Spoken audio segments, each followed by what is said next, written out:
നമുക്കെല്ലാവർക്കും അറിയാവുന്നതുപോലെ ഇന്ത്യ മഹാരാജ്യത്ത് ഏറ്റവും ജീവിത ദൈർഘ്യമുള്ള ആളുകൾ വളരെ സന്തോഷത്തോടുകൂടി പൊതുവിൽ ജീവിക്കുന്ന ആരോഗ്യത്തോടുകൂടി ജീവിക്കുന്ന ഒരു സമൂഹമാണ് കേരളത്തിലേത്. പക്ഷേ എങ്കിലും കേരളത്തിൽ രോഗങ്ങളുടെ കാര്യം നോക്കുമ്പോൾ നമ്മൾ പ്രമേഹം, രക്താതിസമ്മർദ്ദം, ഹൃദ്രോഗങ്ങൾ, ക്യാൻസറുകൾ, ഇപ്പോൾ ക്യാൻസറുകളുടെ കാര്യത്തിലും കഴിഞ്ഞ കുറച്ച് മാസങ്ങളായിട്ട് നമ്മൾ ഒന്നാം സ്ഥാനത്തേക്ക് വന്നിട്ടുണ്ട്. അതേസമയം പകർച്ചവ്യാധികളുടെ കാര്യത്തിൽ കേരളം ഇന്ത്യയിലുള്ള മറ്റ് സംസ്ഥാനങ്ങളെക്കാൾ വളരെയധികം പിന്നിലാണ്. പകർച്ചവ്യാധികൾ വളരെ കൂടുതലായിട്ട് നമ്മുടെ നാട്ടിൽ റിപ്പോർട്ട് ചെയ്യുന്നില്ല എന്ന് മാത്രമല്ല, പല പകർച്ചവ്യാധികൾ നിരക്കിലും നമ്മൾ വികസിത രാജ്യങ്ങൾക്ക് തുല്യമാണ് എന്നുള്ള രീതിയിലേക്ക് കാര്യങ്ങൾ വന്നിരുന്നു. പക്ഷെ കഴിഞ്ഞ കുറച്ച് വർഷങ്ങളായിട്ട് കേരളത്തിൽ മാത്രമല്ല ലോകത്തെമ്പാടും പകർച്ചവ്യാധികൾ തിരിച്ചു വരുന്ന ചില പ്രവണതകൾ കാണിക്കുന്നുണ്ട്. COVID-19 അതിൻ്റെ ഏറ്റവും പ്രധാനപ്പെട്ട ഒരു ഉദാഹരണമാണ്. ലോകം മുഴുവൻ ഇനിയൊരു വലിയ പകർച്ചവ്യാധി ഉണ്ടാവില്ല എന്ന് വിചാരിച്ചിരുന്ന ഘട്ടത്തിലാണ് COVID-19 ഒരു മഹാമാരിയായിട്ട് മാറുകയും ലോകം മുഴുവൻ പടർന്നു പിടിക്കുകയും ചെയ്തത്. ഇത്തരത്തിലുള്ള സാധ്യതകളിലേക്ക് നയിക്കുന്ന പ്രധാനപ്പെട്ട ഒരു ഘടകം ക്ലൈമറ്റ് ചേഞ്ചാണ്. ക്ലൈമറ്റ് ചേഞ്ച് ലോകത്തിനെ മുഴുവൻ വീണ്ടും പകർച്ചവ്യാധി ഭീഷണിയിലേക്ക് കൊണ്ടുവരുന്നുണ്ട്. അതിലേറ്റവും നല്ല ഉദാഹരണമാണ് പലപ്പോഴും കൊതുകുജന്യ രോഗങ്ങൾ വളരെ കുറച്ച് മാത്രം ഉണ്ടായിരുന്ന സ്കാൻഡിനേവിയൻ രാജ്യങ്ങളിൽ കൊതുകുജന്യ രോഗങ്ങൾ കൂടുതലായിട്ട് റിപ്പോർട്ട് ചെയ്യുന്നു. കൊതുകില്ലാതിരുന്ന രാജ്യങ്ങളിൽ പോലും കൊതുകിനെ കണ്ടെത്തുന്നു. അത്തരത്തിൽ ഐസ്ലൻഡ് എന്ന് പറഞ്ഞ രാജ്യത്ത് കൊതുകിനെ പുതുതായിട്ട് കണ്ടെത്തിയതായിട്ട് ബന്ധപ്പെട്ടിട്ടുള്ള വാർത്തകളൊക്കെ കഴിഞ്ഞ കുറച്ച് മാസങ്ങൾക്ക് മുമ്പ് വാർത്താമാധ്യമങ്ങളിൽ വന്നിരുന്നു. കേരളത്തെ സംബന്ധിച്ചിടത്തോളം പകർച്ചവ്യാധി ഭീഷണി വർദ്ധിച്ചു വരുന്ന ഒരു സാഹചര്യമുണ്ട്. കഴിഞ്ഞ കുറച്ച് വർഷങ്ങളായിട്ട് പകർച്ചവ്യാധികൾ വർദ്ധിച്ചു വരുന്നു. പക്ഷേ അതിലൊരു വ്യത്യാസമുണ്ട്. പണ്ട് കാലത്തുണ്ടായിരുന്ന പകർച്ചവ്യാധികളേക്കാൾ പുത്തൻ പകർച്ചവ്യാധികൾക്ക് emerging and re emerging diseases എന്ന് പറയും. ഇത്തരത്തിൽ പുത്തൻ പകർച്ചവ്യാധികൾ കാലാവസ്ഥാ വ്യതിയാനം എന്ന് പറയുന്ന ആഗോള പ്രശ്നത്തിൻ്റെ ഭാഗമായിട്ടും അതുമായിട്ട് ബന്ധപ്പെട്ട തദ്ദേശീയമായിട്ടുണ്ടാകുന്ന പ്രശ്നങ്ങളുടെ ഭാഗമായിട്ടും നമ്മുടെ നാട്ടിൽ വളരെയധികം വർദ്ധിച്ചു വരുന്നുണ്ട്. കേരളത്തിലെ പകർച്ചവ്യാധികളുടെ കണക്ക് നമ്മൾ പരിശോധിച്ച് കഴിഞ്ഞാൽ ഏറ്റവും കൂടുതൽ പകർച്ചവ്യാധികൾ പടർന്നു പിടിക്കുന്ന സമയം മെയ് മാസം മുതൽ ഒക്ടോബർ മാസം വരെയുള്ള സമയത്താണ്. ഏതാണ്ട് നമ്മുടെ ഉഷ്ണകാലവും മഴക്കാലവും ചേർന്ന് വരുന്ന സമയത്താണ് നമ്മുടെ നാട്ടിലെ ഒട്ടുമിക്ക പകർച്ചവ്യാധികളും പടർന്നു പിടിക്കുന്നത്. മെയ് മാസത്തോടുകൂടി തുടങ്ങുകയും ഏതാണ്ട് ഒക്ടോബർ മാസത്തോടുകൂടി ഏതാണ്ട് അതിൻ്റെ വാലറ്റത്തേക്ക് നീങ്ങുകയും ചെയ്യും. പിന്നീടുള്ള 6 മാസക്കാലം നമ്മുടെ നാട്ടിൽ അത്ര കാര്യമായിട്ടുള്ള പകർച്ചവ്യാധികൾ ഉണ്ടാകാറില്ല. അതിനൊരു പക്ഷേ ഒരു അപവാദം ചിക്കൻ ബോക്സ് പോലെയുള്ള ചില രോഗങ്ങളാണ്. മറിച്ച് വെള്ളവുമായിട്ട് ബന്ധപ്പെട്ട രോഗങ്ങൾ, ഉഷ്ണവുമായിട്ട് ബന്ധപ്പെട്ട രോഗങ്ങൾ, ജലജന്യ രോഗങ്ങൾ, പ്രാണിജന്യ രോഗങ്ങൾ ഇതെല്ലാം വളരെയധികം വർദ്ധിക്കുന്നത് ഞാൻ നേരത്തെ പറഞ്ഞ മെയ് മാസം മുതൽ ഒക്ടോബർ മാസം വരെയുള്ള 6 മാസ കാലയളവിലാണ്. അതിൽ തന്നെ കേരളത്തിൽ ഏറ്റവും കൂടുതൽ പകർച്ചവ്യാധി റിപ്പോർട്ട് ചെയ്യുന്ന മാസം ജൂലൈ മാസമാണ്. കഴിഞ്ഞ കുറേ വർഷങ്ങളായിട്ട് ജൂലൈ മാസമാണ്. അതിനേറ്റവും പ്രധാനപ്പെട്ട കാരണം ജൂലൈ മാസത്തിലാണ് നമ്മുടെ നാട്ടിൽ ഏറ്റവും കൂടുതൽ മഴ ഉണ്ടാകുന്നത്.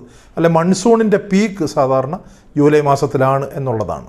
എല്ലാ രോഗങ്ങളുടെ കാര്യത്തിലും അങ്ങനെയല്ല, ചില രോഗങ്ങളിൽ വ്യത്യാസമുണ്ട്. ഉദാഹരണത്തിന് എലിപ്പനി സെപ്റ്റംബർ മാസത്തിൽ വളരെ കൂടുതലായിട്ട് റിപ്പോർട്ട് ചെയ്യാറുണ്ട്. കാരണം കഴിഞ്ഞ കുറച്ച് വർഷങ്ങളായിട്ട് ഓഗസ്റ്റ് മാസത്തിൽ നാം വളരെ അതിതീവ്ര മഴ നമ്മൾക്ക് ഫേസ് ചെയ്യുന്നുണ്ട്. ഇപ്പോൾ 2018 ഫ്ലഡിൻ്റെ കാര്യം എടുത്താൽ തന്നെ മഴ ഏറ്റവും കൂടുതൽ പെയ്ത ദിവസം ഓഗസ്റ്റ് 14-ാം തീയതിയായിരുന്നു. അത് കഴിഞ്ഞിട്ട് വരുന്ന 2 ആഴ്ച സെപ്റ്റംബർ 1-ാം തീയതിയൊക്കെയാണ് നമുക്ക് ഏറ്റവും കൂടുതൽ എലിപ്പനി ഉണ്ടായത്. അപ്പോൾ അതുകൊണ്ട് തന്നെ ഈ മഴ വളരെയധികം വർദ്ധിക്കുന്ന ഒരു സാഹചര്യത്തിൽ ഈ ജലജന്യ രോഗങ്ങളും പ്രാണിജന്യ രോഗങ്ങളും നമ്മൾ വളരെയധികം കരുതിയിരിക്കേണ്ടതായിട്ടുണ്ട്. ഇപ്പോൾ നമ്മുടെ എല്ലാവരുടെയും മനസ്സിലുള്ള ഒരു രോഗം ഷിഗല്ല എന്ന് പറഞ്ഞ രോഗമാണ്. ഷിഗല്ല ഒരു ജലജന്യ രോഗമാണ്. ഡിസെൻട്രി, അതായത് അതിസാരം ആയിട്ട് പ്രസൻറ്റ് ചെയ്യുന്ന, അതിസാരത്തിന് കാരണമാകുന്ന ഒട്ടേറെ ബാക്ടീരിയകളിൽ ഒന്നാണ് ഷിഗല്ല എന്ന് പറയുന്നത്. ഇപ്പോൾ വയറിളക്കവും അതിസാരവും തമ്മിലുള്ള വ്യത്യാസം, സാധാരണ വയറിളക്ക രോഗങ്ങളിൽ രക്തത്തിൻ്റെ അംശം മലത്തിലുണ്ടാകാറില്ല. അതിന് പ്രധാനപ്പെട്ട കാരണം ഈ വയറിളക്ക രോഗം ഉണ്ടാക്കുന്ന ബാക്ടീരിയ ആണെങ്കിലും വൈറസ് ആണെങ്കിലും അത് നമ്മുടെ കോശങ്ങൾക്കുള്ളിലേക്ക് കടക്കുകയോ നമ്മുടെ കുടൽ ഭിത്തിക്ക് ഉള്ളിലെത്തുകയോ ചെയ്യില്ല. അതുകൊണ്ട് തന്നെ വെള്ളം പോലെ മലം പോകും എന്നുള്ളതല്ലാതെ അതിൽ രക്തത്തിൻ്റെ അംശം ഉണ്ടാകണം എന്നില്ല, മിക്കപ്പോഴും ഉണ്ടാകില്ല. പക്ഷെ ചിലപ്പോഴൊക്കെ വെള്ളം പോലെ മലം പോകുന്ന രക്തത്തിൻ്റെ അംശം ഉണ്ടാകാത്ത രോഗങ്ങളും മരണത്തിന് കാരണമാവുകയും വളരെയധികം ഭീഷണി ഉയർത്തുകയും ചെയ്യും. അതിലേറ്റവും പ്രധാനപ്പെട്ട ഒരു ഉദാഹരണമാണ് കോളറ ബാധിച്ച ആളുകളുടെ മലത്തിലൂടെ രക്തം പോകാനുള്ള സാധ്യതയൊന്നുമില്ല, പക്ഷേ ജലം പോകാനുള്ള സാധ്യത വളരെ കൂടുതലാണ്. അതായത് അയാളുടെ ശരീരത്തിലേക്ക് വെള്ളം ശരീരത്തിന് എടുക്കാൻ കഴിയാതെ ആവുകയും ഉള്ള വെള്ളം മുഴുവൻ മലത്തിലൂടെ പോവുകയും അയാൾ നിർജ്ജലീകരണത്തിന് കാരണമായി മരണമടയുകയും ചെയ്യും. എങ്കിലും ഈ അതിസാരം എന്ന് നമ്മൾ പറയുന്ന ഈ കോശങ്ങളെ ബാധിക്കുന്ന അല്ലെങ്കിൽ കുടൽ ഭിത്തിയെ തുരന്നു കടക്കുന്ന ബാക്ടീരിയകളിലൊന്നാണ് ഷിഗല്ല. അപ്പോൾ ഷിഗല്ലയാണ് നമ്മളിപ്പോൾ നേരിടുന്ന ഏറ്റവും പ്രധാനപ്പെട്ട ഒരു കാര്യം. നമ്മൾ മാത്രമല്ല, ഈ സാമൂഹ്യമായിട്ട് മുന്നോക്കം പോകുന്ന അല്ലെങ്കിൽ മറ്റു രോഗങ്ങളെ കീഴടക്കി മുന്നോക്കം പോകുന്ന ഒരുപാട് സമൂഹങ്ങൾ ഷിഗല്ലയുടെ ഭീഷണിയിലാണ്. ഇപ്പോൾ ഷിഗല്ല ഡെവലപ്ഡ് കൺട്രീസിലും വികസിത രാജ്യങ്ങളിലും വളരെ കൂടുതലായിട്ട് റിപ്പോർട്ട് ചെയ്യുന്ന ഒരു ജലജന്യ രോഗമാണ്. വികസിത രാജ്യങ്ങളിൽ കാണുന്ന ഷിഗല്ലയുടെ വകഭേദം, ഷിഗല്ല സോണി എന്ന് പറഞ്ഞ വകഭേദമാണ് നമ്മുടെ നാട്ടിലും വ്യാപകമായി കൊണ്ടിരിക്കുന്നത്. അപ്പോൾ ഷിഗല്ല നമ്മുടെ നാട്ടിൽ ബാധകമാകുന്നു എന്നുള്ളത് നമ്മുടെ ഒരു ഗവേണൻസ് ഫെയിലിയറോ അങ്ങനെയൊന്നും നമുക്ക് പറയാനായിട്ട് കഴിയില്ല. നമ്മളത് പ്രതീക്ഷിക്കേണ്ട. നമ്മുടെ രാജ്യം പുരോഗമിക്കുന്നതിനനുസരിച്ച് അതേസമയം തന്നെ വെള്ളത്തിൻ്റെ കാര്യത്തിൽ നമ്മുടെ ശുഷ്കാന്തി ഒരല്പം കുറയുന്ന സമയത്ത് ഉണ്ടാകാൻ സാധ്യതയുള്ള ഒരു രോഗമാണ് ഷിഗല്ല എന്ന് പറയുന്നത്. അപ്പോൾ ഷിഗല്ല മാത്രമല്ല, ജലജന്യ രോഗങ്ങളിൽ നമ്മൾ കഴിഞ്ഞ കുറച്ച് വർഷങ്ങളായിട്ട് നമ്മുടെ നാട്ടിൽ വർദ്ധിച്ചു വരുന്ന ജലജന്യ രോഗങ്ങൾ ഏറ്റവും പ്രധാനമായിട്ട് 3 രോഗങ്ങൾ. ആ 3 രോഗങ്ങളുടെ പ്രത്യേകതകളൊക്കെ ഒന്ന് മനസ്സിലാക്കുന്നത് നന്നായിരിക്കും. അതിലൊന്ന് ഹെപ്പറ്റൈറ്റിസ് എ ആണ്. ഹെപ്പറ്റൈറ്റിസ് എ കഴിഞ്ഞ കുറച്ച് വർഷങ്ങളായിട്ട് കേരളത്തിൽ വളരെ കൂടുതലായിട്ട് റിപ്പോർട്ട് ചെയ്യുന്നു എന്ന് മാത്രമല്ല, കുട്ടികൾക്ക് സാധാരണ വന്നുകൊണ്ടിരുന്ന ഹെപ്പറ്റൈറ്റിസ് എ മുതിർന്ന ആളുകൾക്ക് വരികയും മുതിർന്ന ആളുകളെ പലപ്പോഴും മരണത്തിലേക്ക് നയിക്കുകയും ചെയ്യുന്നു എന്നുള്ളതാണ് പ്രധാനമായിട്ടും ഹെപ്പറ്റൈറ്റിസ് എയിൽ വന്നിട്ടുള്ള ഒരു വ്യത്യാസം. അപ്പോൾ അതുകൊണ്ട് തന്നെ പലപ്പോഴും ഇത് ഹെപ്പറ്റൈറ്റിസ് എ വൈറസിൽ വന്നിട്ടുള്ള ഏതെങ്കിലും ജനിതക വ്യതിയാനം കാരണമാണോ? സാധാരണ 1000 പേർക്ക് ഹെപ്പറ്റൈറ്റിസ് എ വരുമ്പോഴൊക്കെയാണ് ഒരാൾ മരണത്തിലേക്കോ തീവ്രമായിട്ടുള്ള രോഗത്തിലേക്കോ നീങ്ങാൻ സാധ്യത. പക്ഷെ നമ്മുടെ നാട്ടിൽ അങ്ങനെയല്ല. നമ്മൾ പ്രതീക്ഷിക്കുന്നതിനേക്കാൾ കൂടുതൽ, ഒരുപക്ഷെ 1% ആളുകളെങ്കിലും വളരെ കൂടുതൽ, 1000-1 എന്നതിൽ നിന്നും 100-1 എന്നുള്ള നിരക്കിലേക്ക് ഈ അപകടം ഉണ്ടാകുന്ന ഹെപ്പറ്റൈറ്റിസ് എ ബാധിച്ചിട്ടുണ്ട്. അപ്പോൾ അതുകൊണ്ട് തന്നെ ഹെപ്പറ്റൈറ്റിസ് എയിൽ വന്നിട്ടുള്ള ജനിതക വ്യതിയാനം വന്നിട്ടുണ്ടോ എന്നുള്ള പരിശോധനകൾ, പ്രാഥമിക പരിശോധനകളെല്ലാം കാണിക്കുന്നത് ഹെപ്പറ്റൈറ്റിസ് എയിൽ കാര്യമായിട്ടുള്ള ജനിതക വ്യതിയാനം വന്നിട്ടില്ല എന്നാണ്. പിന്നെ എന്തുകൊണ്ട് ഇത് വളരെ കൂടുതൽ പടർന്നു പിടിക്കുകയും ആളുകൾ മരണമടയുകയും ചെയ്യുന്നു, അല്ലെങ്കിൽ ആളുകൾ തീവ്രമായിട്ടുള്ള രോഗത്തിന് വിധേയരാകുന്നു? അപ്പോൾ നമ്മൾ മനസ്സിലാക്കുന്ന ഒരു പ്രധാനപ്പെട്ട കാര്യം, ഒരുപക്ഷെ കുഞ്ഞുങ്ങൾക്ക് അത്രത്തോളം മാരകമാകാത്ത രോഗം മുതിർന്നവർക്ക് വരുന്ന സമയത്ത് നമ്മുടെ നാട്ടിലെ മുതിർന്നവരിൽ നല്ലൊരു ശതമാനം ആളുകളുടെ കരൾ പ്രത്യേകിച്ചും പൂർണ്ണമായും ആരോഗ്യാവസ്ഥയിലല്ല. അതിനൊരു കാരണം, ചില ആളുകൾ മദ്യം ഉപയോഗിക്കുന്നതാണ്. മദ്യം ഉപയോഗിക്കുന്ന ആളുകളുടെ കരൾ സാധാരണ ആളുകളുടെ കരളോളം ഹെൽത്തി ആയിട്ടുള്ളതായിരിക്കില്ല.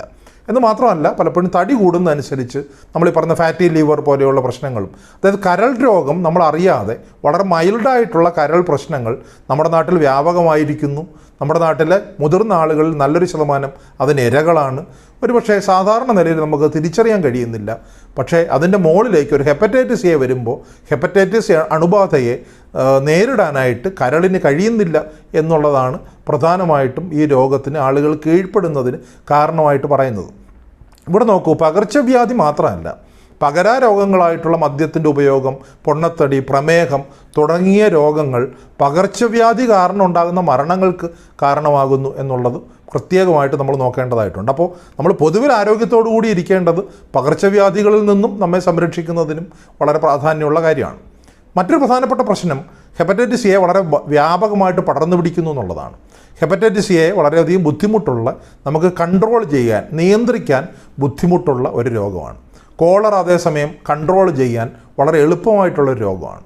ഉദാഹരണത്തിന് കോളറ ഒരു ക്ലോറിൻ്റെ സാധാരണ നിലയിൽ തന്നെ, ക്ലോറിൻ്റെ വളരെ ചെറിയൊരു ഡോസിൽ പോലും കോളറ ബാക്ടീരിയ ഇല്ലാതെയാകും. പക്ഷേ ഹെപ്പറ്റൈറ്റിസ് എ വൈറസ് അതിനൊരു പുറംപാളി ഇല്ലാത്ത വൈറസാണ്. നമ്മൾ പലപ്പോഴും പറയാറുണ്ട്, കോവിഡിനെതിരെയും ഇപ്പം നിപ്പയ്ക്കെതിരെയും ഒക്കെ നമ്മൾ പ്രതിരോധ പ്രവർത്തനങ്ങൾ നടക്കുമ്പോൾ കൈ സോപ്പും വെള്ളം ഉപയോഗിച്ച് കഴുകാൻ പറയും, അല്ലെങ്കിൽ സാനിറ്റൈസർ ഉപയോഗിക്കാൻ പറയും. പെട്ടെന്ന് തന്നെ സോപ്പും വെള്ളം, അല്ലെങ്കിൽ പേവിഷബാധയ്ക്കെതിരെ നമ്മൾ ഏറ്റവും ആദ്യം തന്നെ പറയുന്നത് മുറിവിൻ്റെ ഭാഗം ഈ സാധാരണ സോപ്പും വെള്ളവും ഉപയോഗിച്ച് കഴുകാനാണ് പറയുന്നത്. അതിന് കാരണം ഈ വൈറസിൻ്റെ പുറം പാളിയിലുള്ള ലൈപ്പിഡ് അല്ലെങ്കിൽ കൊഴുപ്പ് വളരെ വേഗത്തിൽ സോപ്പുമായിട്ട് റിയാക്ട് ചെയ്തിട്ട് വൈറസ് നിർവീര്യമാകും. ക്ലോറിനും അങ്ങനെ തന്നെയാണ്. ഈ പുറംപാളിയുള്ള വൈറസുകളെ നശിപ്പിക്കാൻ വളരെ എളുപ്പമാണ്. ഹെപ്പറ്റൈറ്റിസ് എ പുറംപാളിയുള്ള ഒരു വൈറസ് അല്ല. അതിന് പുറംപാളി ഇല്ലാത്തതുകൊണ്ട് തന്നെ സാധാരണ നിലയിലുള്ള ക്ലോറിന് പോലും ഹെപ്പറ്റൈറ്റിസ് എയെ പൂർണ്ണമായിട്ട് നശിപ്പിക്കാനായിട്ട് കഴിയില്ല. അതുകൊണ്ടാണ് നമ്മൾ സൂപ്പർ ക്ലോറിനേഷൻ എന്ന് പറയുന്നത്. അതായത് കിണറിൽ ഇപ്പോൾ ഹെപ്പറ്റൈറ്റിസ് എ വന്നിട്ടുള്ള വീടുകളിൽ പോയാൽ കിണർ വൃത്തിയാക്കുമ്പോൾ സാധാരണ അളവിലുള്ള ക്ലോറിൻ, സാധാരണ നമ്മൾ ഏതാണ്ട് 1 തൊടി വെള്ളത്തിന് അല്ലെങ്കിൽ 1000 മീറ്റർ ക്യൂബ് വെള്ളത്തിന് നമ്മൾ ഏതാണ്ട് ഒരു 2.5 ഗ്രാം അല്ലെങ്കിൽ ഒരു തീപ്പെട്ടി കവറിനകത്ത് കൊള്ളുന്നത്ര ബ്ലീച്ചിങ് പൗഡറാണ് പൊതുവിൽ നമ്മൾ ക്ലോറിനേറ്റ് ചെയ്യാനായിട്ട് ഉപയോഗിക്കുന്നത്. ഹെപ്പറ്റൈറ്റിസ് എ ആണെന്നുണ്ടെങ്കിൽ അതിൻ്റെ ഇരട്ടി ഉപയോഗിക്കണം. അതിനെ നമ്മൾ സൂപ്പർ ക്ലോറിനേഷൻ എന്ന് പറയും. അപ്പോൾ അതായത് വൈറസ് നശിപ്പിക്കാൻ ബുദ്ധിമുട്ടുള്ളൊരു വൈറസ്. അതോടൊപ്പം തന്നെ ഏതൊരു വൈറസിനെ നശിപ്പിക്കാൻ കഴിയുന്ന നമ്മുടെ പ്രക്രിയ വെള്ളം തിളപ്പിക്കുക എന്നുള്ളതാണ്. തിളപ്പിച്ചാറിയ വെള്ളം കുടിക്കുന്ന ഒരാൾക്ക് ഹെപ്പറ്റൈറ്റിസ് എ ഉണ്ടാകാനുള്ള സാധ്യത വളരെ കുറവാണ്. പക്ഷേ തിളപ്പിച്ചാറിയ വെള്ളം കുടിക്കുന്ന ആ ഒരു സ്വഭാവത്തിൽ നിന്നും നമ്മുടെ ആളുകൾ പിന്നാക്കം പോകുന്നു. അപ്പോൾ ആളുകൾ എന്ത് ചെയ്യുന്നു? ആളുകൾ പലപ്പോഴും പച്ചവെള്ളം കുടിക്കുന്നു. പല ഈ സാമ്പ്രദായികമായിട്ട് ഉള്ള ചികിത്സ രീതികൾ അവലംബിക്കുന്ന പല ആളുകളും പറയുന്നത് വെള്ളം തിളയ്ക്കുമ്പോൾ വെള്ളത്തിൻ്റെ ജീവൻ നഷ്ടപ്പെടുന്നു. അതുകൊണ്ട് പച്ചവെള്ളം കുടിക്കാൻ പ്രൊമോട്ട് ചെയ്യുന്ന പല സോഷ്യൽ മീഡിയ ഹാൻഡിലുകളും നമ്മുടെ നാട്ടിലുണ്ട്. പച്ചവെള്ളം കുടിച്ചു കഴിഞ്ഞാൽ ഹെപ്പറ്റൈറ്റിസ് എ അണുബാധയും അതോടൊപ്പം ഞാനിനി പറയാൻ പോകുന്ന മറ്റ് ജലജന്യ രോഗങ്ങളും ഉണ്ടാകാനുള്ള സാധ്യത വളരെ കൂടും. അപ്പോൾ മറ്റൊന്ന് ഫിൽറ്ററുകളുടെ ഉപയോഗമാണ്. ഫിൽറ്ററുകൾക്ക് പലപ്പോഴും വൈറസിനെ ഫിൽറ്റർ ചെയ്തെടുക്കാൻ വളരെ ബുദ്ധിമുട്ടാണ്. പലപ്പോഴും ചിലപ്പോൾ ഫിൽറ്ററുകൾ പ്രവർത്തിക്കുന്നുണ്ടാവില്ല. കാലങ്ങൾക്ക് മുമ്പ് വെച്ച ഫിൽറ്റർ ആയിരിക്കും ഒരുപക്ഷെ നമ്മുടെ നാട്ടിൽ സ്കൂളുകളിലും ഒക്കെ ഉപയോഗിക്കുന്നു. അപ്പോൾ മലപ്പുറം ജില്ലയിൽ തന്നെ നമ്മുടെ ഒരു അനുഭവം, ആ വീട്ടിലെ ആയമാർ കുട്ടികൾക്ക് ഈ സ്കൂളിൽ വെള്ളം തിളപ്പിച്ച് കൊടുത്തുകൊണ്ടിരുന്നു. പക്ഷേ ഫിൽറ്റർ വന്നതിന് ശേഷം തിളപ്പിക്കുന്ന സ്വഭാവം ഇല്ലാണ്ടാവുകയും ആ ഫിൽറ്ററിൽ നിന്നും ഹെപ്പറ്റൈറ്റിസ് എ അണുബാധയുണ്ടായി കുഞ്ഞുങ്ങൾ അപകടത്തിലാവുന്ന ഒരു സാഹചര്യമൊക്കെ ഉണ്ടായിട്ടുണ്ട്. അപ്പോൾ ഫിൽറ്ററുകൾ വെച്ച് കഴിഞ്ഞാൽ തന്നെ ഫിൽറ്ററുകൾ കൃത്യമായിട്ട് പ്രവർത്തിക്കുന്നുണ്ട് എന്നുള്ള കാര്യം മോണിറ്റർ ചെയ്യണം. ഹെപ്പറ്റൈറ്റിസ് എ പോലെയുള്ള വൈറസുകൾ പലപ്പോഴും ഫിൽറ്ററുകൾ ഒരു ആശ്വാസമാകണം എന്നില്ല. അപ്പോൾ വെള്ളം തിളപ്പിച്ച് കുടിക്കുക എന്നുള്ളത് വളരെ പ്രധാനപ്പെട്ട കാര്യമാണ്. ഹെപ്പറ്റൈറ്റിസ് എയുടെ മറ്റൊരു പ്രത്യേകത, അതിനെ നിയന്ത്രിക്കാൻ ഏറ്റവും ബുദ്ധിമുട്ടുണ്ടാക്കുന്ന ഒരു കാര്യം, ഹെപ്പറ്റൈറ്റിസ് എ വരുന്ന ഒരാൾ അയാൾക്ക് രോഗലക്ഷണങ്ങൾ പ്രകടമാകുന്നതിന് മുമ്പ് തന്നെ ഈ വൈറസിനെ വെള്ളത്തിലേക്ക് വിട്ടുകൊണ്ടിരിക്കും. അയാളുടെ മലത്തിലൂടെ ആ വൈറസ് വെള്ളത്തിലെത്തും. അതായത് ഞാൻ ഹെപ്പറ്റൈറ്റിസ് എ ഉണ്ട് എന്ന് അല്ലെങ്കിൽ മഞ്ഞപ്പിത്തം ഉണ്ട് എന്ന് ഞാൻ അറിയുന്നതിന് മുമ്പ് തന്നെ ഞാൻ മറ്റുള്ളവർക്ക് രോഗം കൊടുത്തിട്ടുണ്ടാകും. എന്ന് മാത്രമല്ല, രോഗം മാറിയതിന് ശേഷവും ദിവസങ്ങളോളം ഞാൻ വൈറസിനെ മലത്തിലൂടെ വിട്ടുകൊണ്ടിരിക്കും. അപ്പോൾ എന്ത് പറ്റുന്നു? നമ്മളുടെ ഈ മലമൂത്ര വിസർജനം എന്ന് നമ്മൾ എപ്പോഴും നമുക്കറിയാം, ഓപ്പൺ എയറിൽ നമ്മൾ ഒരിക്കലും മലമൂത്ര വിസർജനം ചെയ്യരുത് എന്ന് നമ്മൾ പറയും. പക്ഷേ പലപ്പോഴും എന്ത് പറ്റുമെന്ന് വെച്ച് കഴിഞ്ഞാൽ നമ്മൾ ഓപ്പൺ എയറിൽ മലമൂത്ര വിസർജനം ചെയ്യുന്നുണ്ടാവില്ല. പക്ഷേ നമ്മൾ കക്കൂസിൽ പോകുമ്പോൾ ആ കക്കൂസ് കണക്ട് ചെയ്തിരിക്കുന്ന സെപ്റ്റിക് ടാങ്കിൽ ലീക്ക് ഉണ്ടെങ്കിൽ, അല്ലെങ്കിൽ അത് കിണറിനോട് ചേർന്നിട്ടുള്ള സ്ഥലങ്ങളാണെങ്കിൽ, അല്ലെങ്കിൽ വേറെ ഏതെങ്കിലും വാട്ടർ ബോഡിയിലേക്ക് ഇത് ലീക്ക് ചെയ്ത് പോകാനുള്ള സാധ്യതയുണ്ടെങ്കിൽ ഹെപ്പറ്റൈറ്റിസ് എ ആ പ്രദേശത്ത് പടർന്നു പിടിക്കാനുള്ള സാധ്യതയുണ്ട്. അപ്പോൾ നമ്മളുടെ തന്നെ ശുചിത്വശീലങ്ങളെ പുനർനിർവചിക്കേണ്ട കാര്യമുണ്ട്. ഇപ്പോൾ നമ്മൾ സെപ്റ്റിക് ടാങ്കുകൾ തീർച്ചയായിട്ടും നല്ലൊരു ഓപ്ഷനാണ്, കാലങ്ങളായിട്ട് നമ്മൾ പറഞ്ഞുകൊണ്ടിരിക്കുന്ന കാര്യമാണ്. പക്ഷേ നഗരപ്രദേശങ്ങളിൽ അല്ലെന്നുണ്ടെങ്കിൽ വളരെയധികം വെള്ളക്കെട്ടുണ്ടാകാൻ സാധ്യതയുള്ള തീരപ്രദേശങ്ങളിലൊക്കെ സെപ്റ്റിക് ടാങ്കുകൾ പോലും ചിലപ്പോൾ അപകടം ചെയ്യാം. അതിൽ നിന്നുള്ള ലീക്കേജ് പലപ്പോഴും ഇത്തരത്തിലുള്ള രോഗങ്ങൾക്ക് കാരണമാകാം. അപ്പോൾ നമ്മുടെ നാട്ടിൽ വന്നിട്ടുള്ള ഒരുപക്ഷെ കേരളത്തെ സംബന്ധിച്ച് പറയുമ്പോൾ നമ്മൾ ഒരുപാട് സെപ്റ്റിക് ടാങ്കിലേക്ക് കൂടുതൽ പ്രാധാന്യം കൊടുക്കുമ്പോൾ നഗരപ്രദേശങ്ങളിലും തീരപ്രദേശങ്ങളിലും ഒക്കെ നമ്മൾ മലത്തിന് മുകളിലാണ് ജീവിക്കുന്നത്. മണ്ണിനടിയിൽ നമ്മൾ കുഴിച്ചിട്ടിരിക്കുന്ന ഇത്രയും വിസർജ്യം ഹെപ്പറ്റൈറ്റിസ് എ പോലെയുള്ള അണുബാധയ്ക്ക് കാരണമാകുന്നുണ്ട്. ഇത്തരം വൈറസുകൾ പലപ്പോഴും ഈ വിസർജ്യത്തിൽ കാലങ്ങളോളം നിലനിൽക്കാനുള്ള സാധ്യതയുണ്ട്. അതുപോലെ മറ്റൊരു രോഗമാണ് നോറ വൈറസ് എന്ന് പറഞ്ഞ രോഗം. ഈ വൈറസിൻ്റെ ഒരു പ്രത്യേകത എന്ന് വെച്ച് കഴിഞ്ഞാൽ വളരെ കുറച്ച് വൈറസുകൾ മാത്രം മതി മനുഷ്യരുടെ കയ്യിലൂടെ ഈ രോഗം, അല്ലാന്നുണ്ടെങ്കിൽ ഏതെങ്കിലും ഒരു പ്രദേശത്തൂടെ ഈ ഫിൽറ്റർ വേണമെങ്കിലും ഈ രോഗം പരത്തുന്നത്. അതായത് വെള്ളത്തിലൂടെ ഈ വൈറസ് വന്ന് ഫിൽറ്ററിൽ തങ്ങി നിന്നിട്ട് ആ ഫിൽറ്റർ കാര്യക്ഷമമല്ല എന്നുണ്ടെങ്കിൽ രോഗം ഫിൽറ്ററിലൂടെ പകരാനുള്ള സാധ്യത പോലും ഉള്ള ഒരു രോഗമാണ് നോറ വൈറസ് എന്ന് പറയുന്നത്. നോറ വൈറസ് പലപ്പോഴും തീവ്രമായിട്ടുള്ള ഡയറിയ ഉണ്ടാക്കില്ല. പക്ഷേ ഒരുപാട് ആളുകൾക്ക്, ഒരുപാട് കുഞ്ഞുങ്ങൾക്കൊക്കെ ഡയറിയ വരുന്ന സമയത്ത് ചില കുഞ്ഞുങ്ങൾക്ക് അപകടം പറ്റാനുള്ള സാധ്യതയുണ്ട്. അത് ആ ശ്രേണിയിൽ മൂന്നാമത്തെ രോഗമാണ് ഈ നമ്മളിപ്പോൾ പറയുന്ന ഷിഗല്ല സാധാരണ ഒരു വയറിളക്ക രോഗമല്ല. അത് ഡിസെൻട്രി അല്ലെങ്കിൽ അതിസാരം ഉണ്ടാക്കുന്ന, ഒരുപക്ഷെ ചില സമയത്തെങ്കിലും മലത്തിലൂടെ രക്തമൊക്കെ പോകുന്ന രീതിയിലുള്ള, ചില സമയത്തൊക്കെ തലച്ചോറിനെ ബാധിക്കുകയും ഈ കുട്ടി അല്ലെങ്കിൽ മുതിർന്ന ആൾ അപകടപ്പെടുകയൊക്കെ ചെയ്യാൻ സാധ്യതയുള്ള ഒരു രോഗമാണ് ഷിഗല്ല. മറ്റൊരു പ്രത്യേകത, നേരത്തെ പറഞ്ഞ രണ്ട് രോഗങ്ങളും വൈറസ് ആയിരുന്നു. ഷിഗല്ല ഒരു ബാക്ടീരിയയാണ്. പക്ഷേ പലപ്പോഴും നേരത്തെ പറഞ്ഞ വൈറൽ രോഗങ്ങളെ പോലെ തന്നെ ഷിഗല്ല പ്രവർത്തിക്കും എന്നുള്ളതാണ് പ്രധാനപ്പെട്ട ഒരു പ്രശ്നം. കാരണം ഇതിന് വളരെ കുറച്ച് ബാക്ടീരിയകൾ മതിയാവും. ഒരു 10 മുതൽ 100 വരെ ഷിഗല്ല ബാക്ടീരിയയ്ക്ക് തന്നെ ഒരാളെ രോഗിയാക്കാനായിട്ട് കഴിയും എന്നുള്ളതും, രോഗമുള്ള ബഹുഭൂരിപക്ഷം ആളുകൾക്കും അവർ രോഗിയാണെന്ന് അറിയുന്നില്ല, ചെറിയ ഒരു വയറിളക്കമൊക്കെ ഉണ്ടാവുള്ളൂ, അവർ മറ്റുള്ളവർക്ക് രോഗം കൊടുത്തുകൊണ്ടേയിരിക്കും എന്നുള്ളതും, അതിന് മലത്തിലൂടെയോ വെള്ളത്തിലൂടെയോ തന്നെ രോഗം പകരേണ്ടതില്ല, ആളുകളുടെ കയ്യിലൂടെ. അപ്പോൾ നമ്മൾ രാവിലെ കക്കൂസി പോയി കൈ വെച്ചിട്ട് നമ്മൾ വൃത്തിയാക്കുകയാണെങ്കിൽ പിന്നീട് കൈ സോപ്പും വെള്ളം ഉപയോഗിച്ച് കഴുകിയില്ലെങ്കിൽ ഈ രോഗം മറ്റുള്ളവരിലേക്ക് പകരാനുള്ള സാധ്യതയുണ്ട്. അപ്പോൾ നമ്മുടെ ശുചിത്വ ശീലങ്ങളെ ഞാൻ ആദ്യം നേരത്തെ പറഞ്ഞതുപോലെ നമ്മൾ പുനർനിർവചിക്കേണ്ടതുണ്ട്. അപ്പോൾ ദിവസവും കുളിക്കുക എന്നുള്ളതാണ് നമ്മളുടെ ഏറ്റവും പ്രധാനപ്പെട്ട ഒരു ശുചിത്വ ശീലമായിട്ട് നമ്മൾ കരുതുന്നത്. അല്ലെങ്കിൽ രാവിലെ പല്ല് തേക്കുക. സത്യത്തിൽ രാവിലെ പല്ല് തേക്കുക എന്നുള്ളതും രാവിലെ കുളിക്കുക എന്നുള്ളതിനേക്കാൾ വളരെ പ്രാധാന്യമുള്ള ശീലമാണ് കഴിയുന്നത് എപ്പോഴും കൈ കഴുകുക എന്നുള്ളത്. കൈ കഴുകുക എന്നുള്ള ശീലം കുളിയേക്കാൾ പ്രാധാന്യമാണ്. കാരണം മനുഷ്യൻ്റെ ശരീരത്തിലെ മറ്റു ഭാഗങ്ങളിൽ നിന്നും ഒരാൾക്ക് രോഗം ഉണ്ടാകാനുള്ള സാധ്യത വളരെ വിരളമാണ്. പക്ഷേ കയ്യിൽ നിന്നും രോഗം ഉണ്ടാകാനുള്ള സാധ്യത വളരെ കൂടുതലാണ്. എനിക്ക് 2 ദിവസം കഴിഞ്ഞ് ഹെപ്പറ്റൈറ്റിസ് എ വരാനിരിക്കുന്ന ഒരാളാണ് ഞാനെങ്കിൽ ഞാൻ ഇന്ന് കക്കൂസിൽ പോകുമ്പോൾ ഞാൻ വൃത്തിയാക്കുന്ന സമയത്ത് തന്നെ എൻ്റെ കൈ മലിനമായിട്ടുണ്ടാകും. അത് കഴിഞ്ഞ് സോപ്പും വെള്ളവും ഉപയോഗിച്ച് ആ കൈ വൃത്തിയാക്കുന്നൊരു സ്വഭാവം എനിക്ക് കുട്ടിക്കാലത്ത് തന്നെ ഇല്ലയെന്നുണ്ടെങ്കിൽ ഞാൻ ബാത്റൂമിൽ നിന്ന് പുറത്തിറങ്ങുന്ന സമയത്ത് എൻ്റെ കയ്യിൽ ബാക്ടീരിയ ഉണ്ടാകും. ഒരുപക്ഷെ ഞാൻ എവിടെയെങ്കിലും പിടിക്കുകയോ എടുക്കുകയോ ഒക്കെ ചെയ്യുന്ന സമയത്ത്, അല്ലെങ്കിൽ ഭക്ഷണം എടുത്ത് ആർക്കെങ്കിലുമൊക്കെ കൊടുക്കുന്ന സമയത്ത് ഈ ബാക്ടീരിയ അല്ലെങ്കിൽ വൈറസ് മറ്റൊരാളിലേക്ക് എത്തും. ഷിഗല്ല നമ്മുടെ നാട്ടിൽ പടരുന്ന ഒരു നല്ലൊരു ശതമാനം മനുഷ്യരിൽ നിന്ന് മനുഷ്യരിലേക്കാണ്. കാരണം ഹെപ്പറ്റൈറ്റിസ് എ ആണെങ്കിലും ഷിഗല്ല ആണെങ്കിലും ഇത്തരം രോഗങ്ങളുടെ ഒരു പ്രധാനപ്പെട്ട പ്രത്യേകത ഇതിനൊരു നാച്ചുറൽ റിസർവയർ, മനുഷ്യരായിട്ടുള്ള മറ്റ് മൃഗങ്ങൾ ഈ രോഗപകർച്ചയിൽ പങ്കെടുക്കുന്നതേ ഇല്ല എന്നുള്ളതാണ്. നമ്മുടെ നാട്ടിൽ മനുഷ്യരിൽ നിന്ന് മനുഷ്യരിലേക്ക് പകരുന്ന തരത്തിലുള്ള വയറിളക്ക രോഗങ്ങൾ വർദ്ധിച്ചിരിക്കുന്നു. സാമ്പ്രദായികമായിട്ട് കണ്ടിരുന്ന വയറിളക്ക രോഗങ്ങളും വരബാധകളും ഒക്കെ കുറഞ്ഞെങ്കിലും ഈ രീതിയിൽ നമ്മുടെ ശുചിത്വത്തിനെ പുനർനിർവചിക്കേണ്ട ഒരവസരത്തിലേക്കാണ് കാര്യങ്ങൾ നീങ്ങുന്നത്. ഇതിന് കാരണമായിട്ടുള്ള ഒട്ടനവധി ഘടകങ്ങളുണ്ട്. നേരത്തെ പറഞ്ഞതുപോലെ തീവ്രമായിട്ട് മഴ പെയ്യുന്ന സമയത്ത് അണ്ടർ വാട്ടർ ടേബിൾ പൊങ്ങി വരികയും നമ്മുടെ മലിനജലവും നല്ല ജലവും തമ്മിൽ മിക്സ് ചെയ്യുകയും ഒക്കെ ചെയ്യുന്ന സാഹചര്യങ്ങളുണ്ട്. പക്ഷേ നമ്മുടെ ബിഹേവിയർ നമ്മൾ മാറ്റേണ്ടതായിട്ടുണ്ട്. കൈകളുടെ ശുചിത്വമാണ് ഏറ്റവും പ്രധാനപ്പെട്ട കാര്യം. വെള്ളം കുടിക്കുന്ന സമയത്ത് തിളപ്പിച്ചാറിയ വെള്ളം കുടിക്കുക എന്നുള്ളതും വളരെ പ്രധാനപ്പെട്ട കാര്യമാണ്. ഔട്ട് ബ്രേക്ക് ഉണ്ടാകുന്ന സമയത്ത് നമ്മുടെ ബിഹേവിയർ അതനുസരിച്ച് നമ്മൾ മോഡിഫൈ ചെയ്യേണ്ടതായിട്ടുണ്ട്. ഉദാഹരണത്തിന് COVID-19 വളരെയധികം വ്യാപിക്കുന്ന സമയത്ത് നമ്മൾ പറഞ്ഞിരുന്നു സാമൂഹികമായിട്ടുള്ള ഒത്തുകൂടലുകൾ കഴിയുന്നതും കുറയ്ക്കുക എന്നുള്ളത്. ജലജന്യ രോഗങ്ങൾ ഉണ്ടാകുന്ന സമയത്ത് കഴിയുന്നതും ഹോട്ടലുകളിൽ നിന്നും ഭക്ഷണം കഴിക്കുന്നത് കഴിക്കുകയാണെങ്കിൽ തന്നെ നമ്മൾക്ക് കൃത്യമായിട്ട് വിശ്വാസമുള്ള ഹോട്ടലുകളിൽ പോയി നല്ല വൃത്തി മെയിൻറ്റെയിൻ ചെയ്യുന്നു എന്ന് നമുക്ക് ഉറപ്പുള്ള ഹോട്ടലിൽ പോയി മാത്രം ഭക്ഷണം കഴിക്കുക. ആ ഹോട്ടലിലെ വെയിറ്റർ കൃത്യമായിട്ട് കയ്യുറകളോ കാര്യങ്ങളോ ഒക്കെ ഉപയോഗിക്കുന്നുണ്ടോ എന്നുള്ളതും നേരിട്ട് ഇപ്പോൾ ഒരു ഭക്ഷണ സാധനം കൈകൊണ്ട് നേരിട്ടെടുത്ത് തരുന്ന ഒരു കൾച്ചർ ഒരു കാരണവശാലും ഹോട്ടലുകളിൽ വെച്ച് ഉറപ്പിക്കാൻ പാടില്ല. കാരണം ഞാൻ നേരത്തെ പറഞ്ഞതുപോലെ 10 ബാക്ടീരിയ വിചാരിച്ചാൽ പോലും ഒരാൾക്ക് രോഗം ഉണ്ടാകുന്ന തരത്തിലുള്ള രോഗമാണ് ഷിഗല്ല എന്ന് പറയുന്നത്. അപ്പോൾ ഷിഗല്ല മാത്രമല്ല ഹെപ്പറ്റൈറ്റിസ് എയും ഒക്കെ മനുഷ്യൻ്റെ കയ്യിലൂടെ ഭക്ഷണത്തിലൂടെ വെള്ളത്തിലൂടെ നമുക്കുണ്ടാകാനുള്ള സാധ്യതയുണ്ട്. ഇനിയുള്ള മാസങ്ങളിൽ അത് വർദ്ധിച്ചു വരാനുള്ള സാധ്യതയും കൂടുതലാണ്.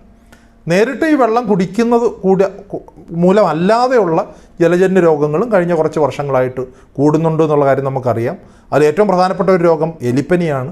ചീത്ത വെള്ളവുമായിട്ട് നമ്മൾ സമ്പർക്കത്തിൽ വന്നു കഴിഞ്ഞാൽ നമ്മുടെ ശരീരത്തിൽ മുറിവുകൾ ഉണ്ടെന്നുണ്ടെങ്കിൽ ആ മുറിവിലൂടെ ഈ എലിപ്പനി രോഗം വർദ്ധിക്കുന്നതായിട്ട് കാണുന്നുണ്ട്.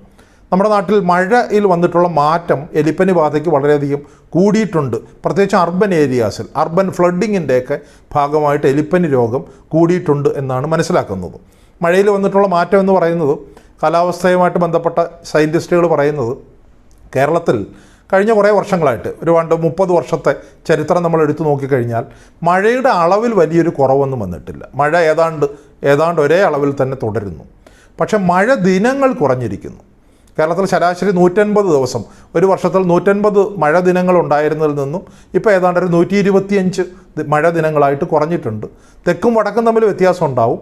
കാരണം തെക്കൻ ജില്ലകളിൽ നേരത്തെ തന്നെ മഴ ദിനങ്ങൾ കുറവാണ്, മഴയുടെ അളവും കുറവാണ്. അതേസമയം വടക്കൻ ജില്ലകളിൽ മഴ ദിനങ്ങൾ കൂടുതലാണ്, മഴയുടെ അളവും കൂടുതലാണ്. പക്ഷേ മൊത്തത്തിൽ നമ്മൾ നോക്കുമ്പോൾ മഴ ദിനങ്ങൾ കുറയുകയും മഴ അങ്ങനെ തുടർച്ചയായിട്ട് അല്ലെങ്കിൽ മഴയുടെ എമൗണ്ട് അത് ഒരു കോൺസ്റ്റൻ്റ് ആയിട്ട് മെയിൻറ്റെയിൻ ചെയ്യുന്നു. ഇതിൽ നിന്ന് നമ്മൾ മനസ്സിലാക്കേണ്ട എന്തെന്ന് വെച്ച് കഴിഞ്ഞാൽ 2 മഴകൾക്കിടയിലുള്ള ഗ്യാപ്പ് കൂടുന്നു. ഇപ്പോൾ കഴിഞ്ഞ മൺസൂൺ കാലത്താണ് നമ്മൾ നിൽക്കുന്നത്. പക്ഷേ ഇതിനിടയിൽ പോലും ദിവസങ്ങളോളം മഴയില്ല. പക്ഷേ മഴ പെയ്യുന്ന ദിവസം പരക്കെ മഴ പെയ്യും, വളരെ കൂടുതൽ മഴ പെയ്യും. ഇത് രണ്ടും അപകടമാണ്. മഴ ദിനങ്ങളുടെ എണ്ണം കുറയുമ്പോൾ മഴകൾക്കിടയിലുള്ള ഗ്യാപ്പ് കൂടിക്കഴിഞ്ഞാൽ കൊതുകുകൾ വളരെയധികം കൂടുകയും ഈ കൊതുകുജന്യ രോഗങ്ങൾ വളരെയധികം വർദ്ധിക്കുകയും ചെയ്യും. മറിച്ച് മഴ പെയ്യുന്ന ദിവസം വളരെയധികം മഴ പെയ്തു കഴിഞ്ഞാൽ അർബൻ ഏരിയാസിൽ, പ്രത്യേകിച്ച് തിരുവനന്തപുരത്ത് താമസിക്കുന്ന ആളുകൾക്കറിയാം, വെള്ളക്കെട്ടുകൾ ഉണ്ടാവുകയും ആ വെള്ളക്കെട്ടുകളിൽ നിന്നും എലിപ്പനി വളരെ വേഗത്തിൽ തന്നെ കഴിഞ്ഞ 2-3 ദിവസം മഴ പെയ്യുന്നില്ല എന്നുണ്ടെങ്കിൽ ഒരുപക്ഷെ ഒരാൾ കുടയെടുക്കില്ല, ഒരുപക്ഷെ അയാളുടെ വാഹനം ഒരുപക്ഷെ പബ്ലിക് കൺവെയൻസ് ഫെസിലിറ്റി ആയിരിക്കും ചിലപ്പോൾ യൂസ് ചെയ്യുക. അപ്പോൾ ഈ ചീത്ത വെള്ളവുമായിട്ട് സമ്പർക്കത്തിൽ വരാനുള്ള സാധ്യത, അതിൽ തന്നെ ഒരാൾക്ക് മുറിവ് പറ്റാനുള്ള സാധ്യത, ഇത്തരത്തിലുള്ള സാധ്യതകളെല്ലാം വർദ്ധിക്കുന്നു. അപ്പോൾ അത് എലിപ്പനിയുമായിട്ട് ബന്ധപ്പെട്ട ഒരു പ്രശ്നമാണ്. എലിപ്പനി ഇപ്പോൾ നമുക്ക് എലിപ്പനിയുമായിട്ട് ബന്ധപ്പെട്ട് ചിന്തിക്കേണ്ട ഒരു പ്രധാനപ്പെട്ട കാര്യം മലിനജലവുമായിട്ട് സമ്പർക്കത്തിൽ വരാനുള്ള അവസരങ്ങൾ പരമാവധി കുറയ്ക്കുക. മനസ്സിൽ എലിപ്പനി എന്ന് പറഞ്ഞൊരു കാര്യം നമ്മുടെ മനസ്സിലുണ്ടാകണം. അതോടൊപ്പം തന്നെ ഏതെങ്കിലും രീതിയിൽ മലിനജലവുമായിട്ട് മുറിവുള്ള ഒരു ഭാഗം സമ്പർക്കത്തിൽ വരുന്നൊരു സാഹചര്യം ഉണ്ടായിക്കഴിഞ്ഞാൽ എലിപ്പനി വരാതിരിക്കാനുള്ള പ്രതിരോധ ഔഷധം ഡോക്സിസൈക്ലിൻ ഗുളിക 200 മില്ലിഗ്രാം, അത് 100 മില്ലിഗ്രാമിൻ്റെ ടാബ്ലറ്റായിട്ടാണ് കിട്ടുക. ആ 200 മില്ലിഗ്രാം ഭക്ഷണം കഴിച്ചതിന് ശേഷം ആഴ്ചയിലൊരിക്കൽ എന്നുള്ള ഡോസിൽ, ഒരു തവണ ഉണ്ടായിട്ടുള്ളെങ്കിൽ ഒറ്റ തവണ കഴിച്ചാൽ മതിയാവും, അത് കഴിക്കുക എന്നുള്ളതും വളരെ പ്രധാനപ്പെട്ട കാര്യമാണ്.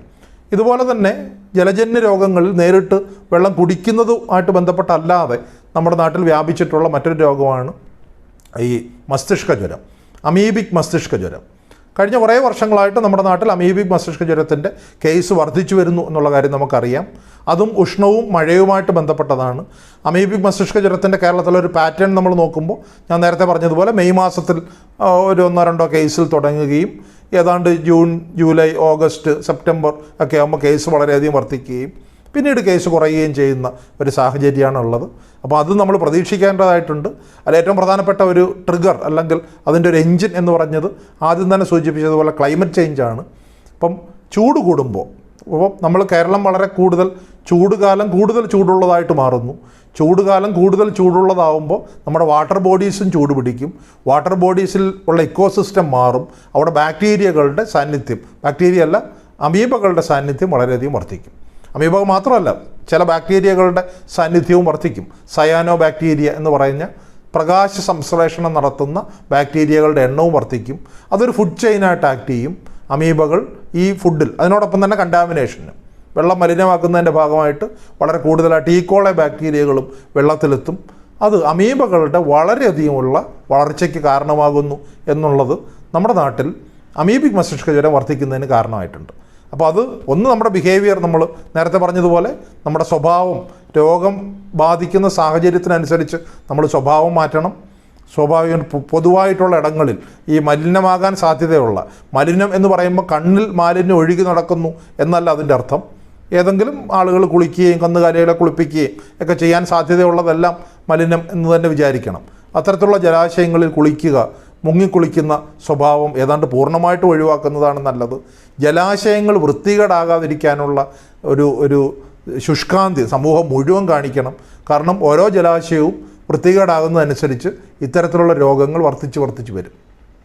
ഇത്തരത്തിൽ നേരിട്ട് വെള്ളം അകത്ത് ചെല്ലുന്നതുമായിട്ടോ അല്ലെ ഭക്ഷണത്തിലൂടെയും കയ്യിലൂടെയൊക്കെ വരുന്ന ജലജന്യ രോഗങ്ങൾ മുതൽ ഈ പറഞ്ഞ പോലെ ഇൻഡയറക്റ്റ്ലി ഒരു മുറിവിൽ മാലിന്യജലം തട്ടുന്നതിൻ്റെ ഭാഗമായിട്ടോ അല്ലെ മലിനമാകാൻ സാധ്യതയുള്ള ജലാശയത്തിൽ മുങ്ങിക്കുളിക്കുന്നതിൻ്റെ ഭാഗമായിട്ടോ ഒക്കെ ഉണ്ടാകുന്ന രോഗങ്ങളും നമ്മുടെ നാട്ടിൽ വർദ്ധിച്ചു വരുന്നുണ്ട്.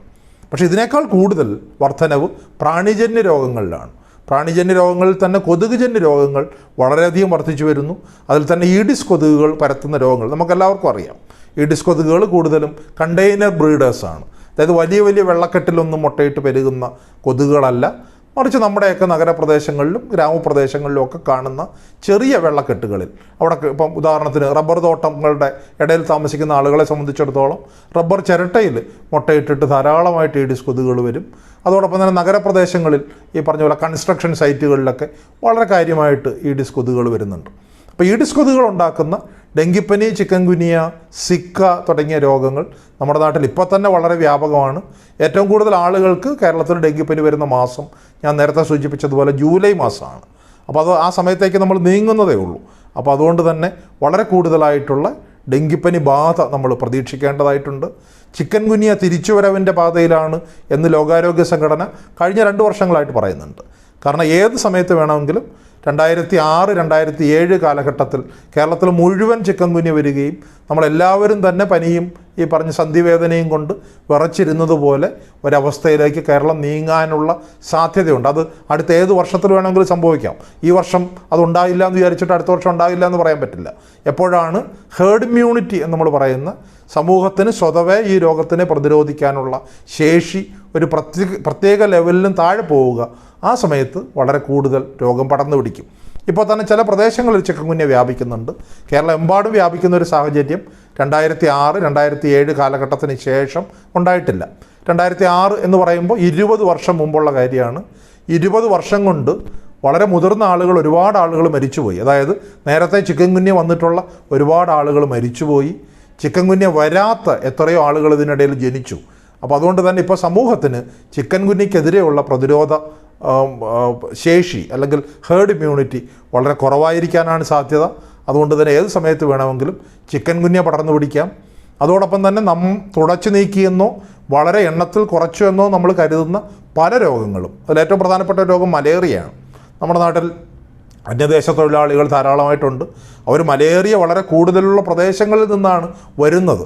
തീർച്ചയായിട്ടും നമ്മുടെ ഈ സാമ്പത്തിക സ്ഥിതിയെ മുന്നോട്ട് നയിക്കുന്നതിൽ അവർ വളരെ വലിയൊരു പ്രാധാന്യമാണ് വഹിച്ചുകൊണ്ടിരിക്കുന്നത്. ഇന്ത്യയുടെ ശരാശരി GDP ഗ്രോത്തിൻ്റെ ഇരട്ടിയോ 3 ഇരട്ടിയോ ആയിട്ട് കേരളത്തിൻ്റെ GDP ഗ്രോത്ത് നിൽക്കുകയും നമ്മുടെ ഒരു വെൽഫെയർ സ്റ്റേറ്റിലേക്ക് പോവുകയും ചെയ്യുന്നതിൽ ഈ സഹോദരങ്ങളുടെ സേവനം വളരെ പ്രാധാന്യമുള്ളതാണ്. അപ്പോൾ അതുകൊണ്ട് തന്നെ ആരോഗ്യത്തിൻ്റെ കാര്യത്തിൽ അവർ വരുന്ന പ്രദേശം രോഗാണുബാധ കൂടുതലുള്ള പ്രദേശത്തു നിന്നായതുകൊണ്ട് അവരുടെ ഇടയിൽ മലേറിയ പോലെ അല്ലെ മന്ത് പോലെയുള്ള രോഗങ്ങളുടെ അണുക്കൾ കൂടുതലാണ് എന്ന് പറയുമ്പോൾ അവർ നമ്മുടെ സമൂഹത്തിന് ചെയ്യുന്ന സേവനങ്ങൾ ഒരു കാരണവശാലും നമുക്ക് കുറച്ച് കാണിക്കാൻ പറ്റില്ല. എങ്കിൽ പോലും ഇത്തരം രോഗങ്ങൾ ഈ നമ്മുടെ സമൂഹത്തിലേക്ക് ഇൻട്രൊഡ്യൂസ് ചെയ്യപ്പെടുകയും കാലാവസ്ഥാ വ്യതിയാനത്തിൻ്റെ ഭാഗമായിട്ട് ആ രോഗങ്ങൾ പരത്തുന്ന കൊതുകുകളും വളരെയധികം വ്യാപകമാകുന്ന ഒരു സാഹചര്യത്തിൽ അത്തരം രോഗങ്ങളും നമ്മുടെ നാട്ടിൽ വ്യാപിക്കുകയും ചെയ്യാനുള്ള സാധ്യതയുണ്ട്. അപ്പോൾ അതുകൊണ്ട് തന്നെ നമ്മൾ പ്രതീക്ഷിക്കുന്നത് പോലെ, പക്ഷേ അല്ലെങ്കിൽ ഒരു കാലത്ത് നമ്മൾ പ്രതീക്ഷിച്ചതുപോലെ ഇനിയുള്ള കാലം പകരാരോഗങ്ങളുടെ കാലമാണ്. പ്രമേഹവും രക്താതിസമ്മർദ്ദവും ക്യാൻസറുകളുമാണ് നമ്മൾ പ്രധാനമായിട്ടും നോക്കേണ്ടത്. അതൊക്കെ നമുക്കൊരു ഇൻഷുറൻസ് പരിരക്ഷയിലൂടെ ചെയ്യാനായിട്ട് അല്ലെങ്കിൽ അതിനെതിരെ പ്രതിരോധം ഉയർത്താനായിട്ട് നമുക്ക് കഴിയും എന്നൊക്കെ ചിന്തിച്ചിരുന്ന ഒരു കാലമല്ല. അങ്ങനെയല്ല കാര്യങ്ങൾ. പകർച്ചവ്യാധികളും ഇതോടൊപ്പം തന്നെ പകരാവ്യാധികൾ എത്രത്തോളം സമൂഹത്തിൽ ഭീഷണി ഉയർത്തുന്നുണ്ടോ അത്രത്തോളം പകർച്ചവ്യാധികളും ഭീഷണി ഉയർത്തും. പക്ഷേ പകർച്ചവ്യാധികൾക്ക് നമ്മൾ നേരത്തെ പറഞ്ഞതുപോലെ പ്രധാനമായിട്ടൊരു സീസണാലിറ്റി ഉണ്ട് എന്നുള്ളതുകൊണ്ട് തന്നെ ഇത് പകർച്ചവ്യാധിയുടെ സീസണാണ് എന്നുള്ളതുകൊണ്ട് തന്നെ എല്ലാ കാര്യങ്ങളും ഞാൻ നേരത്തെ തന്നെ പറഞ്ഞതുപോലെ നമ്മുടെ സാമൂഹ്യമായിട്ടുള്ള ബിഹേവിയറും വ്യക്തി ജീവിതത്തിലുള്ള ബിഹേവിയറും നമ്മളുടെ കാഴ്ചപ്പാടുകളും പൂർണ്ണമായിട്ടും മാറിയ സാഹചര്യത്തിൽ മാറുന്ന പകർച്ചവ്യാധികളെ പ്രതിരോധിക്കാനായിട്ട് നാം സജ്ജരായിരിക്കേണ്ടതായിട്ടുണ്ട്. ആദ്യം പറഞ്ഞതുപോലെ കൈകളുടെ ശുചിത്വം വളരെ പ്രാധാന്യമുള്ളതാണ്. നമ്മുടെ ഭക്ഷണ ശുചിത്വം, നമ്മളെവിടെ നിന്ന് കഴിക്കുന്നു തുടങ്ങിയ കാര്യങ്ങൾ, വെള്ളവുമായിട്ടുള്ള നമ്മുടെ എക്സ്പോഷർ, മലിനജലവുമായിട്ടുള്ള സമ്പർക്കത്തിൽ പെടാനുള്ള സാധ്യത, കുടിവെള്ളത്തിൻ്റെ ശുചിത്വം, പ്രത്യേകിച്ചും തിളപ്പിച്ചാറിയ വെള്ളം കുടിക്കുക പോലെയുള്ള നല്ല ശീലങ്ങൾ, നമ്മളുടെ കക്കൂസ് മാലിന്യം എങ്ങോട്ട് പോകുന്നു എന്നുള്ളത്, സെപ്റ്റിക് ടാങ്കുകൾ നഗരപ്രദേശങ്ങളിലും ഈ പറഞ്ഞതുപോലെ വെള്ളക്കെട്ടുള്ള പ്രദേശങ്ങളിലും ഒരുപക്ഷെ അത്ര നല്ല ഓപ്ഷൻ ആയിരിക്കില്ല. അങ്ങനെയാണെങ്കിൽ സമൂഹത്തിൽ തന്നെ പൊതുവായിട്ടുള്ള സെപ്റ്റേജ് മാലിന്യം ട്രീറ്റ് ചെയ്യാനുള്ള പ്ലാന്റുകൾ നമ്മൾ കൊണ്ടുവരേണ്ടതായിട്ടുണ്ട്. അത്തരത്തിൽ താഴേക്കിടയിൽ നമ്മളെപ്പോലുള്ള ആളുകൾ മുതൽ മുകളിൽ സർക്കാരുകൾ വരെ ഈ കാര്യത്തെപ്പറ്റി ചിന്തിക്കുകയും പ്രോപ്പറായിട്ടുള്ള ആക്ഷൻ എടുക്കുകയും ചെയ്താൽ മാത്രമേ പകർച്ചവ്യാധി ഭീഷണിയിൽ നിന്നും നമ്മുടെ നാട്ടിനെ നമുക്ക് സംരക്ഷിച്ച് പിടിക്കാനായിട്ട് കഴിയുള്ളൂ.